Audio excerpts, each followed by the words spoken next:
Olha só, hoje a gente vai mergulhar numa questão fundamental. É um chamado, sabe? Para levar a fé a sério. Porque vamos combinar, num mundo cheio de distração, de tanta confusão, até mesmo dentro das igrejas, como é que a gente separa o que é eterno do que é só passageiro? É nesse desafio que a gente vai entrar agora, para tentar redescobrir o que realmente importa. E a pergunta que fica, a pergunta que vai guiar toda a nossa conversa é essa aqui. A fé que se vive, ela é vital? Sabe, uma questão de vida ou morte eterna mesmo? Ou será que ela virou uma coisa trivial? Algo que a gente trata com a mesma leveza que, sei lá, o resultado do jogo de domingo, a última fofoca da internet. É essa provocação que a gente vai desvendar. Beleza, para a gente entender isso direitinho, nosso caminho vai ser o seguinte. Primeiro a gente vai dar uma olhada no que seria essa fé em crise. Depois vamos falar sobre o perigo de tratar tudo como se fosse trivial. Aí a gente entra na urgência do juízo final, vamos questionar também o que é a graça, afinal. É um direito ou um presente? E para fechar, vamos ver o que significa esse chamado à santidade.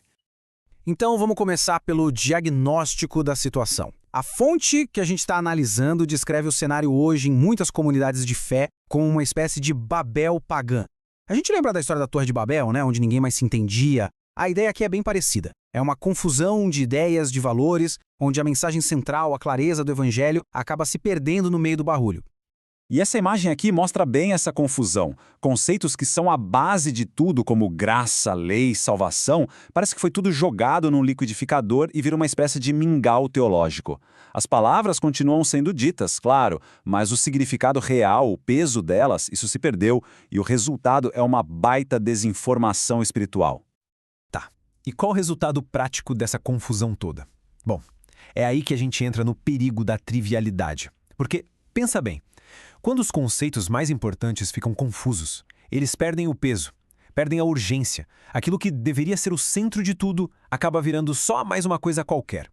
Olha só esse contraste. De um lado, o trivial, discutir sobre time de futebol. Do outro, o vital, a salvação em Cristo. A gente gasta horas falando sobre a fofoca de uma celebridade, a plástica de uma atriz, coisas que não têm nenhuma consequência eterna. Mas e o destino da alma? Essa é a questão mais importante que existe. A trivialidade é isso. É uma distração que nos afasta do que é eterno.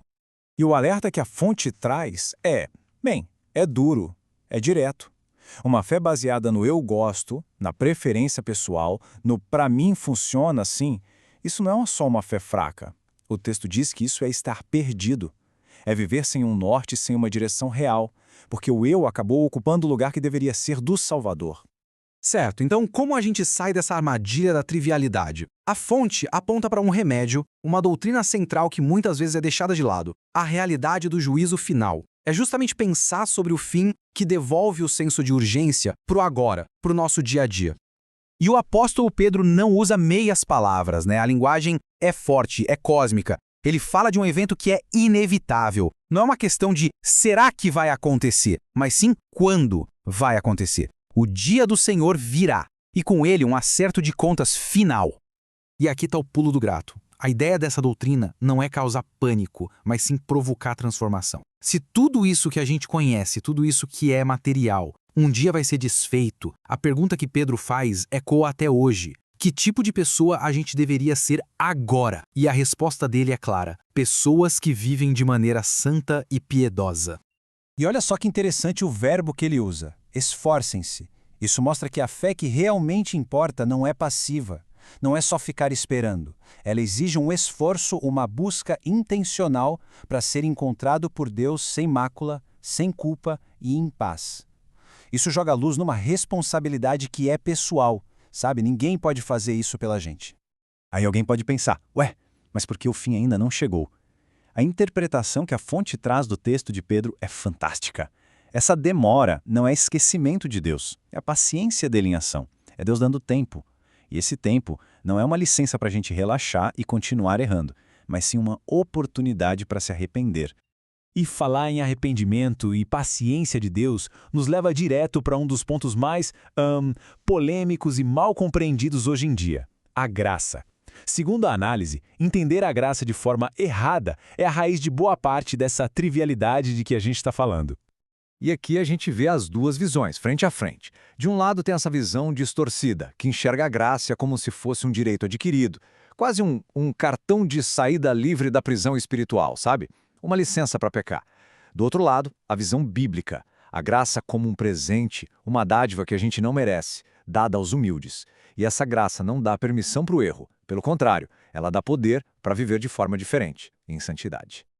Mas, atenção, é muito importante fazer uma distinção aqui. Falar em esforço, em santidade, não é defender o legalismo. Legalismo é achar que a gente consegue comprar a salvação com boas obras. Isso é uma coisa. O chamado à santidade é outra, completamente diferente. É a nossa resposta de gratidão por uma salvação que já recebemos de graça.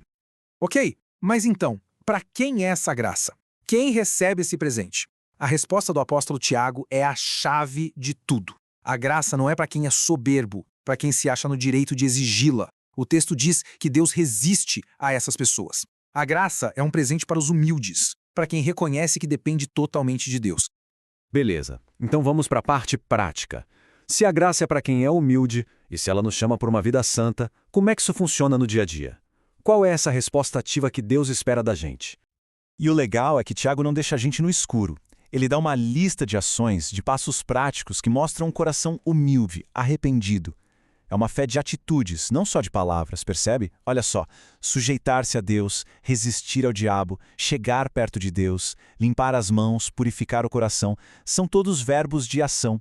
São passos concretos de uma fé que é de fato vital. E para amarrar tudo isso, a fonte nos deixa com este resumo, que é ao mesmo tempo poético e muito poderoso, sobre o que é viver uma fé que se leva a sério. É ter um propósito a cada dia. Tem um Deus para glorificar, um Jesus para imitar, uma salvação para a gente desenvolver, pecados para confessar. É uma lista de tarefas, digamos assim, que mantém nosso foco naquilo que é eterno, no que é vital. E isso tira a gente daquela névoa da trivialidade.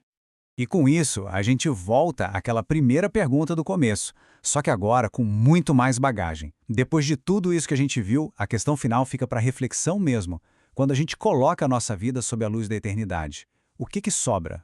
O que, na nossa agenda, nas nossas preocupações, nos nossos afetos, o que é realmente vital? A resposta para essa pergunta, bom, ela pode mudar tudo.